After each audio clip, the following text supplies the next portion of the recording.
Hey guys, so I wanted to talk about my experience this month on the Autoimmune Protocol or AIP diet, which is a diet targeted towards people with autoimmune diseases.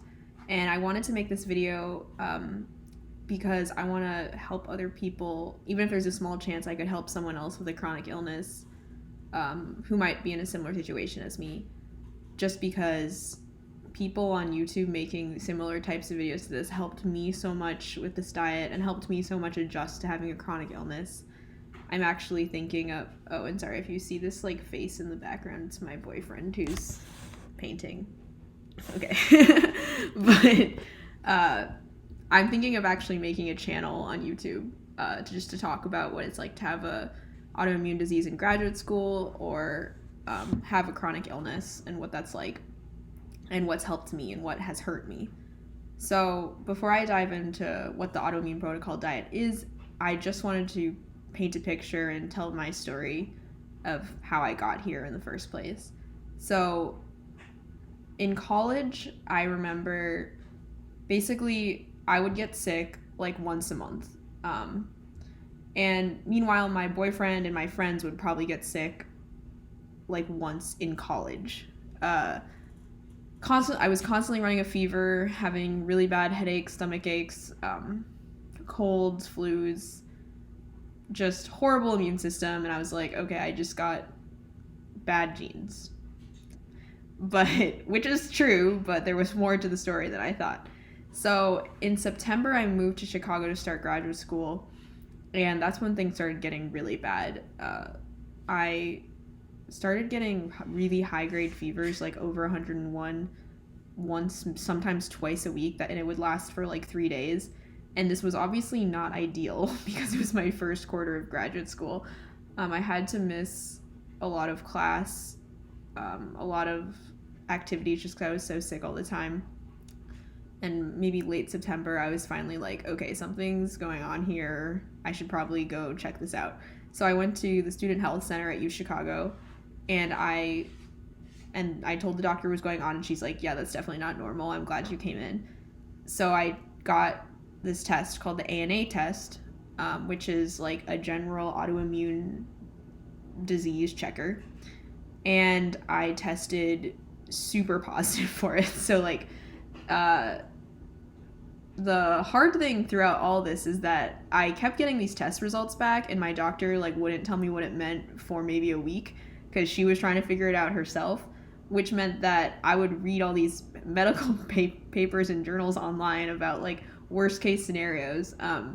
So she called me and she's like, okay, I think you should go see a rheumatologist because I think you might have an autoimmune disease. And I was like, I know, I've read all the papers. But so amidst all of this, I was, like I said, I was in graduate school, so it was really difficult getting all these test results back all the time. When I found out about the ANA test, I was actually in the middle of class, and I had to, like, leave class because I was so freaked out, and I just needed to, like, take a moment. So my general practitioner recommended or referred me to a rheumatologist, which is like a doctor for autoimmune diseases. And so throughout the entire month of October, I was going to the doctor 2 to 3 times a week. Constant tests, so many specialists. I saw a rheumatologist, an ophthalmologist. Essentially, I was getting tested for a variety of diseases, but the ANA test is like a general test for autoimmune diseases, which meant I could have had anything from Hashimoto's to lupus, and I think it's also a test for cancer patients sometimes. So after I saw the rheumatologist, that's when things kind of got really bad for me because I was getting all these really invasive tests and blood work done. I think the worst one was they stuck these like pieces of paper under my eyeballs in my eyelids for 10 minutes to test like how dry my eyes were. I'll get to why they did that later. And I would get like, since I got so much blood work done, I had to get like 16 vials of blood from me drawn every time I went to the doctor. So that was bad. And again, the doctor wasn't really telling me what was going on because she wanted to conclusively diagnose me. So I was just kind of getting all these positive test results back, researching what it probably meant, and then just sitting there like freaked out for like a month. So October was really bad. And I'll just talk about the main symptoms I had. So I was really tired all the time. I would fall asleep in the middle of the day, and I thought that was normal, but it's not. I was sick all the time. I had really dry eyes. So like that feeling of like having an eyelash stuck in your eye? I had that feeling all the time, constantly. And my right eye was always twitching, and I now know that means I had really dry eyes. I have a really dry mouth, so like my entire life I've had this like irrational fear of eating food without having a glass of water because my mouth gets so dry that I can't produce saliva and I like can't chew food.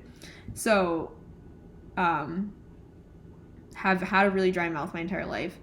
And then the last thing was that I started getting this really bad like malar rash, which is when it's called like a butterfly rash colloquially, but it basically means you have this you get this really bad red rash underneath your eyes. So all this was happening, and in maybe late October, finally I get a call from my doctor, and she tells me that I have Sjogren's, which is a rare autoimmune disease. Like that's my primary autoimmune disease. And then I have secondary lupus, which basically means like I have symptoms of lupus, but my primary autoimmune disease is Sjogren's. And just FYI, like a lot of people with autoimmune diseases like Sjogren's or lupus usually have both. So this all came not completely unexpected, but was still really scary. I started getting really freaked out about a lot of things. Like I was really afraid that I wasn't going to be able to function like a normal graduate student because I was going to get so sick and tired all the time. I was really afraid that I was going to have to stop running because my general practitioner in September told me to stop running because she thought it was putting too much of a physical toll on my body. Fortunately, my rheumatologist was like, that's BS.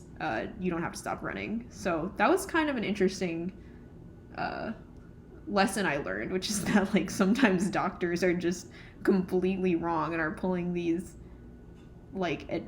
advice out of nothing. So don't always listen to your doctors.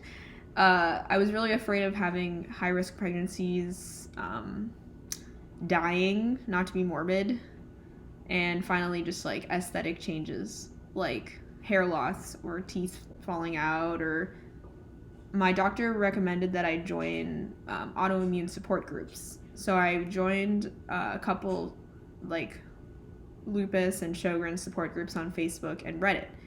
And I was doing a ton of research, and I started seeing in both the support groups and through my research about this thing called the AIP diet.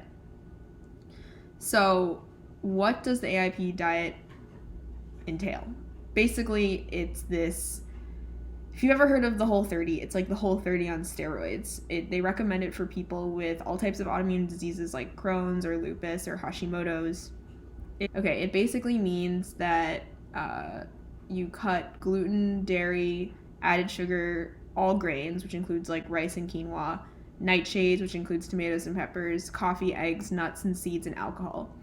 And the reason you do this is because these foods are all incredibly inflammatory. So I should have explained that when I tested positive for lupus, and Sjogren's, one of the things that they test for is like high levels of inflammation and high levels of antibodies. So I tested extremely high for multiple antibodies and multiple immunoglobulins, and really high levels of CRP, which is like a protein that means your body is really inflamed. So by cutting all these inflammatory foods out, your body can return kind of to its equilibrium where it's where you feel really healthy again, and then you introduce foods back and see which foods are kind of triggering for you. So in a way, it's kind of like trying to figure out what foods you're allergic to. So I started this diet. I mean, I was feeling so sick and so unlike myself that I was like, you know what, I'm just gonna do this. If it doesn't work, whatever. If it does work, amazing. There was really no like downside to trying it because I had just heard of so many success stories on it. I started preparing for it in like December, meaning like Andrew, my boyfriend, and I slowly started transitioning towards an AIP diet, but we didn't want to do it cold turkey just because it is so restrictive. So I officially started on January 10th, which means that today is the penultimate day of the AIP diet. And how did it go? Well, it was a resounding success. Oh my god, I can't recommend it enough if you have any sort of autoimmune disease. It sounds really difficult, and people actually always came up to me and were like, oh, that sounds horrible. Like, what do you eat? I'm so sorry. Don't be sorry. It was amazing, and I'm so happy now because I haven't been sick in a month and a half, which is like the longest I've ever not been sick. I never have fatigue anymore. Like, I have so much energy. My mouth and eyes are not dry at all anymore. Yeah, just overall huge success. The challenges were so negated by the successes that it didn't even feel like that difficult for me. I mean, there, of course, like, I couldn't really go out to eat. I had to cook all my own food for obvious reasons. Another thing is that I was actually completely unrelated, but trying to switch to a pescatarian diet before I went on the AIP diet. And that was just, I couldn't sustain that on AIP because it's really hard to eat enough calories just based on all the restrictions. So, like, the only way I could get enough calories was if I started eating red meat or, like, poultry again. So that wasn't ideal, but after this is over, I'm going to start trying to stop eating meat again. Another thing was that I run, like, 3 miles, at least 3 miles every morning, sometimes, like, up to 10. So I need to eat high amounts of carbs sometimes. And it's really difficult to find sources of carbs on the AIP diet. So I started eating a lot more fruit. Like, I wasn't a huge fruit eater before, but now I eat like 4 to 5 servings a day.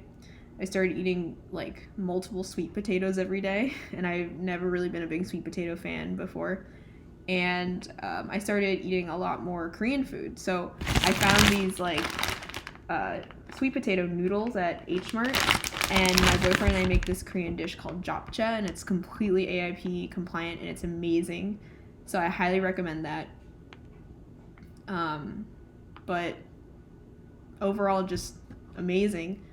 The last thing that was kind of unexpected for me was that ever since I was a kid, I've always had really bad eczema, like on the backs of my arms and legs, and that completely went away. So that was really surprising, and I suspect I was probably having some sort of like allergic reaction to one of the foods I had been eating previously.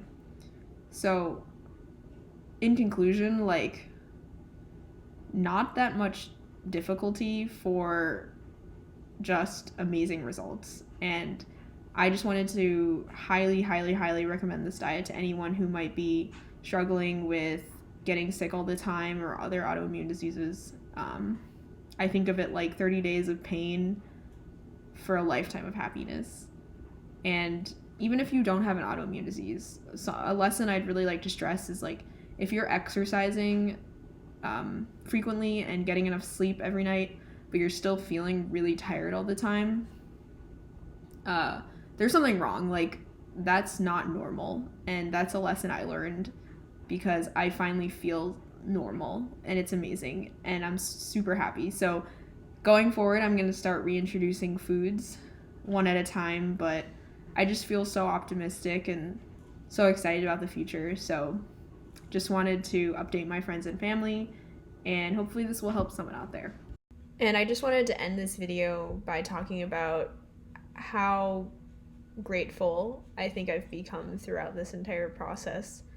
I think I see things so differently now.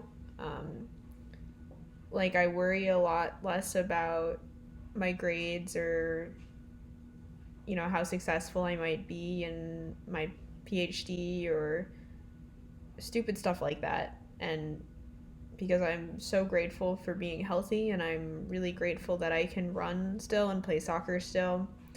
And I'm really grateful for all the support I've gotten, especially from my boyfriend Andrew, who's cooked me most of my meals. So I'm just in a really good place right now, and I'm really happy and grateful for everything I've learned, and I'm really excited for the future now. So, yeah.